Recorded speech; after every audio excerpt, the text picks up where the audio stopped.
Okay, so this is how I bolted it down, and this is why this part needs to be cut, so we have access to this nut right here. I don't know if I got it in camera, but that's what we need to do. Now once I cut this head off and taper this in where I have it to a point, I can adjust it to fit flush with the pan. Next of all, I had these two pieces of wood, that one there and this one here, put together with screws to hold this in place like you see right there. Then I welded the studs in place. Now we're going to take it apart and make sure those studs are going to work out for the light. So there you go. It's in there. I need to cut down these studs. We don't need them that long. And that's what it looks like. It's Frenched.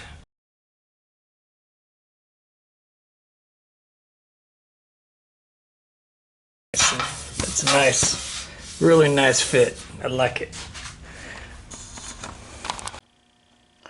Okay, so I made a tool out of a mixing stick. First I took tape and set it on the sides. Made my edge line and my center line on both sides. Then I lined up my tool. Same thing. Edge line, so when I come down here, I locate this line in the center of that hole on both sides, and bam, I know where my stud is. These holes right here are for mounting. I'll get another piece of wood or something here to mount it against. That way it's pressed against the roll pan, and I can drill the holes, then I'll take it apart, put the studs in with the nuts, flip it over, weld it.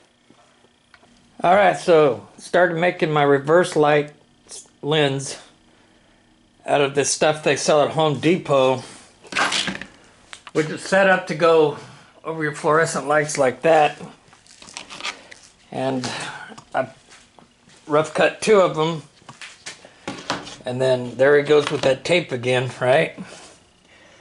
Put them together,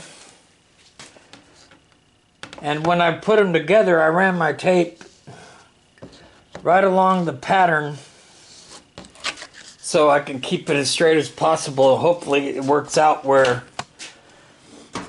the pattern will be the same on both sides and straight as far as the reverse light appearance goes.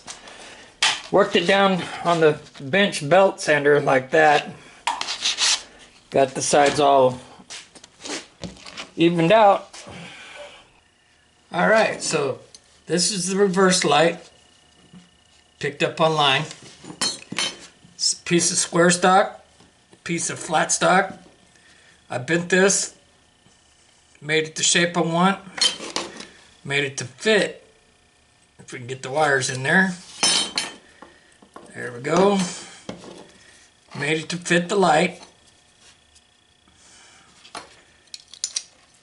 And this will be welded down, this bracket will be welded down to that square stock, and the square stock will be welded down to the pan.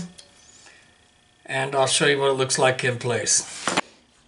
Alright, there it is. One side anyway. But I completed one side because I wanted to get this video done. That side will be easy to do. I'll not have a camera going. I've already learned from my mistakes over on this side. So, you know, just a lot easier that side. So this is what it looks like. Tail light Frenched. Reverse light lenses Frenched. Come around here. That's what it looks like on the inside. Tail light all mounted. Reverse light all mounted. Lens mounted. And of course the license plate light is mounted, Frenched also. So that's what it's going to look like on both sides when I'm done. And yeah, I'm pretty happy. So I hope you guys learned something from this video. I don't know if you did or not. You learned it from a professional hobbyist, I'll tell you that much. And maybe you can come back and see some more of my build. Hey everyone, little mail call here. iSpider Garage sent me some stickers. Thank you, iSpider Garage. If you haven't checked them out, go check them out on YouTube. These stickers are going to go on a place where the other stickers are going to go, which is this pole right here. I want it loaded up with stickers. Watch for it.